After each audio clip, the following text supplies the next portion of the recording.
बिस्मिल्लाहिर्रहमानिर्रहीम अस्सलामु अलैकुम रहमतुल्लाह। इस्टेब्लिशमेंट की जो सबसे बड़ी जमात है जिसको इस्टेब्लिशमेंट ने बड़ा तैयार किया, तारीख़ के अंदर उसको बड़ा नवाजा किया, हुकूमतें तक दी गई, वो है MQM। जब भी कभी इस्टेब्लिशमेंट को ज़रूरत पड़ती है हुकूमत बनाने की, बिगाड़ने की, चलाने की या कुछ ना कुछ करने की, तो हमेशा से इस्टेब्लिशमेंट को कोई ना कोई रोल दिया जाता है। आप देखिए पिछले दिनों में जब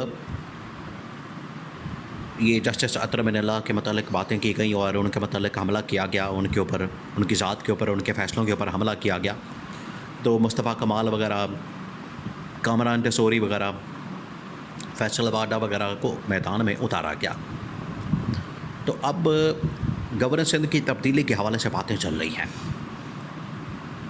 ये इसके पीछे क्या कहानी है, इसके पीछे क्या मकसद है कि गवर्नर सिंध को आजकल तब्दील करने के हवाले से नून लीग पीपल्स पार्टी के अंदर बात चल रही है और वो चाहते हैं कि ये जो MQM का गवर्नर है कामरान टेसोरी, इसको हटा दिया जाए, इसको घर भेज दिया जाए। इसके अलावा DGISPR की जानिब से जो काकूल अकेडमी है PM में, पाकिस्तान मिलिट्री अकेडमी काकूल के अंदर जो मौजूद है, वहाँ उन्होंने एक तकरीब मुनक़िद हुई और वहाँ पर स्टूडेंट्स के साथ जो बिल्कुल यंग होते हैं, नए आते हैं कैडेट्स, उनके सामने एक खिताब किया, उनके साथ बातचीत की और सियासी मामलात के ऊपर रोशनी डालने की कोशिश की, या आइन और कानून के मुताबिक मामलात। असल में उनकी जानिब से जो तकरीर की गई उसके अंदर वो बता रहे थे कि आर्मी का रोल क्या होता है और आइन के अंदर क्या लिखा हुआ है। ये वो बताने की कोशिश कर रहे थे कि पाकिस्तान की फ़ौज का सियासत के अंदर कोई किरदार नहीं है और आपने भी ऐसे करना है। ये वो DGISPR समझा रहे थे, जिसके ऊपर जो है वहाँ पर एक स्टूडेंट ने सवाल उठा दिया, कैडेट ने सवाल उठा दिया, जिसकी वजह से ये बड़ा मसला हो गया, जिसकी वजह से वहाँ पर टेंशन पैदा हो गई।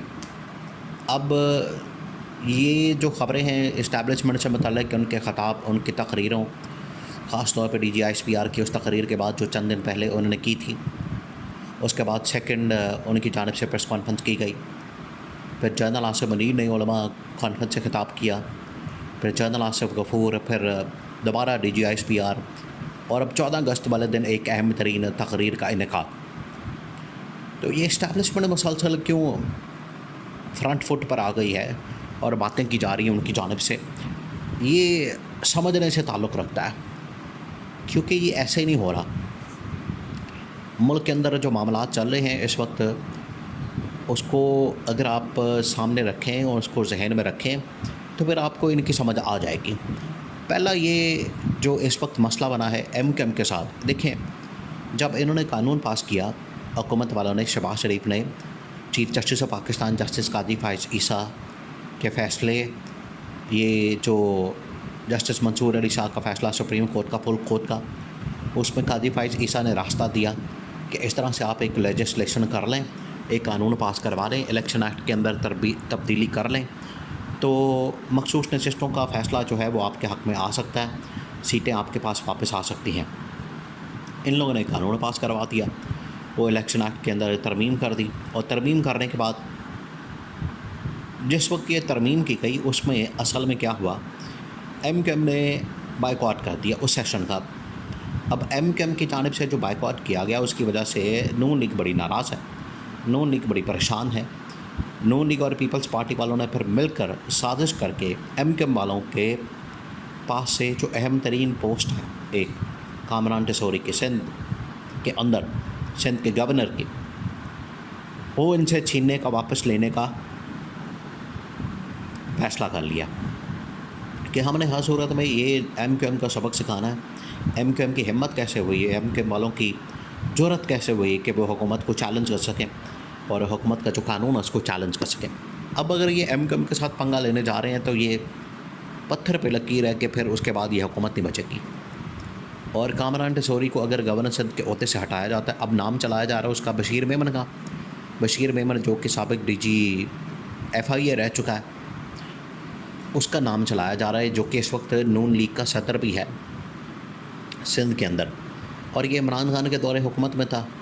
तो आप इसे अंदाज़ा कर सकते हैं कि किस तरीके से नून लीग ने सिस्टम के अंदर अपने बंदे इंस्टॉल किए हुए हैं। ये chief election commissioner Sikandar Sultan Raja और DG FIA और इस तरह की बड़ी अहम तरीन इदारों के अंदर पोजीशंस के ऊपर नून लीग अपने बंदे इंस्टॉल करके बैठी है। तो DG FIA ने जब अपना काम कर दिया, इनके फ़ायदे को प्रोटेक्ट कर दिया, तो अब उसको नवाजा जा रहा है, रिवॉर्ड दिया जा रहा है कि सिंध का गवर्नर बना दिया जाए। लेकिन अगर इन्होंने MKM के ऊपर हाथ डाला, उस दिन इस हुकूमत का आखिरी दिन होना है। अब DG ISPR की जानिब से एक अहम तरीन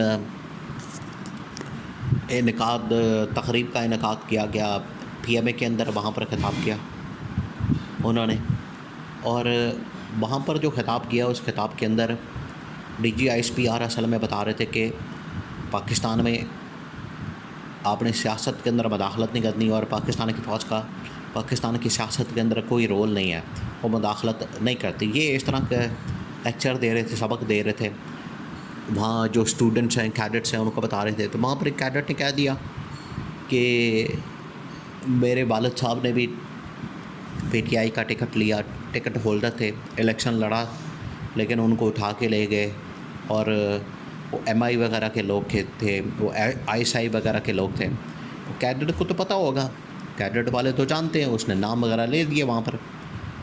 तो यहाँ पर हालात पहुँच गए हैं, चीज़ें यहाँ तक पहुँच गई हैं कि PTI की या इमरान खान की जो सपोर्ट है, इमरान खान की जो इस वक्त पॉपुलैरिटी है, वो किस तरीके से पाकिस्तानी इदारों के अंदर शरायत कर चुकी है।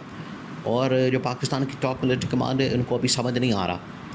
उसके अंदर भी टॉप मिलिट्री कमांड के अंदर भी बहुत सारे ऐसे लोग हैं जो कि इमरान खान के मायती। देखिए, जनरल आसिफ गफूर के बारे में कहा जाता है कि इनको शायद इस वजह से खुदा लाइन लगा दिया गया।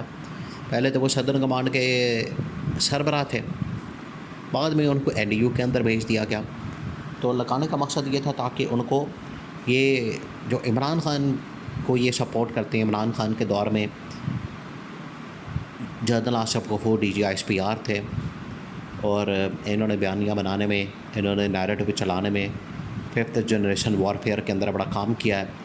तो इस वजह से उनको निकाल के वहाँ पर NDU के अंदर भेज दिया गया। लेकिन आज भी इदारों के अंदर जो है वो इस हवाले से काफ़ी सपोर्ट मौजूद है इमरान खान को मतलब। और इमरान खान का ख़ुद का ये क्लेम है, दावा है कि 90% जो पाकिस्तान की फ़ौज है वो मुझे सपोर्ट करती है, मेरे साथ है, और ये मेरे फ़ौजी जवान हैं, ये पाकिस्तान के जवान है और मुझे अपने गाज़ियों पर, अपने शहीदों पर फ़ख्र है। तो इमरान खान की इस वजह से सपोर्ट वहाँ पर पाई जाती है, इसी वजह से वो लोग इमरान खान को भी पसंद करते हैं।